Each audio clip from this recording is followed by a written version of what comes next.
Chapter 2. When to host your party. There's a good reason why you should select a date 3 weeks away for your first party. It will give you time to build your guest list. The Party Runway. Think of a runway at an airport. It exists to give the plane time to build up speed and take off. In the context of hosting a party, the runway gives you plenty of time to invite people. Plus, advance notice makes it more likely that your guests will have an open schedule and be able to attend. There is an illustration in the print version of the book here, and the caption says, "A 3-week runway allows you to do most of the work in advance to guarantee great attendance." You can see all the illustrations in this book, which I worked really hard on, at www.party.pro/illustrations. The runway also gives you time to buy a few necessary supplies like basic drinks and some snacks. But don't panic about preparation yet. We're just making a runway right now, not a whole airport. 3 weeks is the sweet spot. It provides you with plenty of time to build a solid list of RSVPs. You'll message a few close connections, create a simple online event page, lock in those first RSVPs, and then send invites to other prospective guests. Upcoming chapters will cover each of these steps in detail. For now, just know that a long party runway will increase your party's attendance and decrease your stress. How not to plan a party. As I mentioned, I haven't always been a natural host. Years ago, on my journey to becoming a party professional, I was attending a mindfulness class in New York City. It was there that I met Olivia, a friend of a friend who was successful in the fashion industry. I loved her style and was incredibly curious about her world and network. After chatting for a few minutes, I knew that I wanted to see her again. What better way to get to know her than by inviting her to a cocktail party I was thinking of organizing? She was excited. We added each other on social media, and I said I'd add her to the Facebook event I had already made for the party. To my delight, she said that she couldn't wait to come. Unfortunately, I screwed up. Yes, I was thinking about organizing a party, but I hadn't done any of the groundwork. I stood there outside the class with calming Zen music playing in the background, and as I added her to the Facebook event on my phone, I realized what was about to happen. I felt a sudden flush of embarrassment. I hadn't yet reached out to my core group of trusted friends and colleagues. You'll learn more about what this is and why it is important soon. The event I was inviting her to showed only one other confirmed attendee. Me. From her perspective, it must have looked as though I was pulling a sleazy trick to get her to come to my apartment. When I got home, I knew I needed to put together a party with less than a week's notice. I invited as many friends as I could and I begged them to attend. I rushed out and I bought supplies. It was a scramble, but I did it. Olivia attended and had a great time, and we ended up becoming friends. Thankfully, I didn't look like too much of a weirdo. I was lucky that time. But the whole experience was way more stressful than it needed to be. Do. Decrease the party stress by planning ahead. Do. Invite interesting new people you meet. Don't. Invite them before you've prepared the party runway. The best day criteria. Host your first party on a non-busy weeknight. Monday, Tuesday, or Wednesday nights work best for me. Choose a day when most people you plan to invite are probably available. This makes it easier for them to say yes to your invitation. I always avoid Thursday, Friday, and Saturday nights because I don't want to risk schedule conflicts for my guests. Sunday tends to be a family or rest day, so I skip that day too. And steer clear of long weekends and holidays. All of these are what I call heavyweight days. Do. Monday, Tuesday, or Wednesday night. Don't. Thursday, Friday, Saturday, or Sunday night. Don't. Long weekends or holidays. Heavyweight days. Why they're your enemy. My friend Steve decided to host his first party on one of the most heavyweight days of the year, New Year's Eve. New Year's Eve is like the world championship of parties. It's not the night to throw a party unless you really know what you're doing and plan well in advance. To make matters worse, Steve sent out his invitations by mass email using an online service. I found mine in my spam folder in late December. He didn't even text me, one of his best friends, to invite me individually or remind me to RSVP.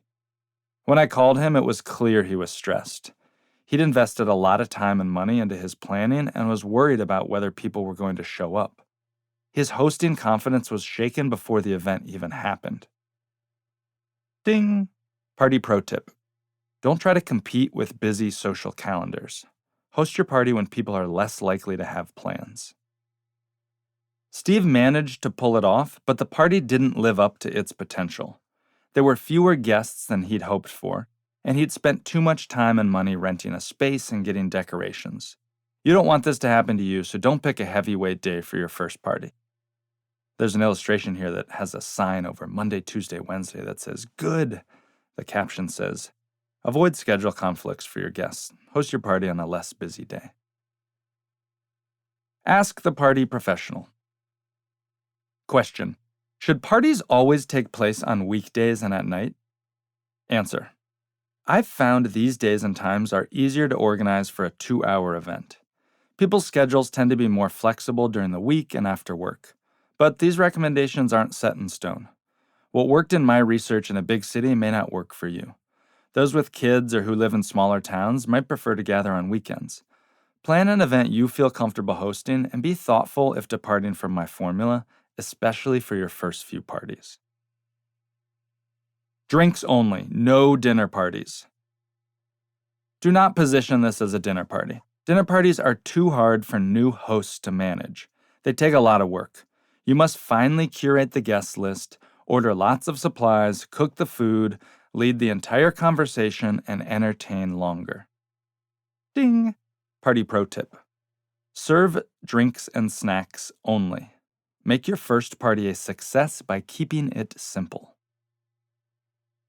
Ask the party professional.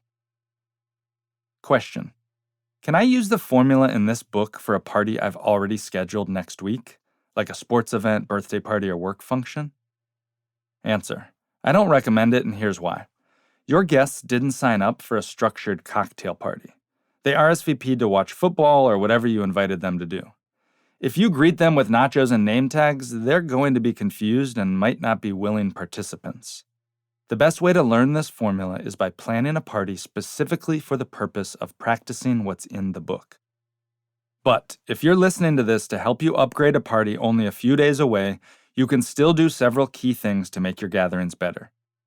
Jump ahead in the audiobook to Chapter 5 to see the magic of name tags. Then skip to Chapter 9 to learn about best practices for your reminder messages.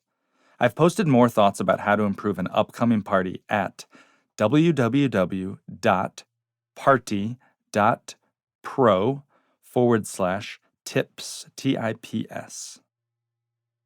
I hosted dozens of dinner parties in my quest to find the perfect formula to build relationships.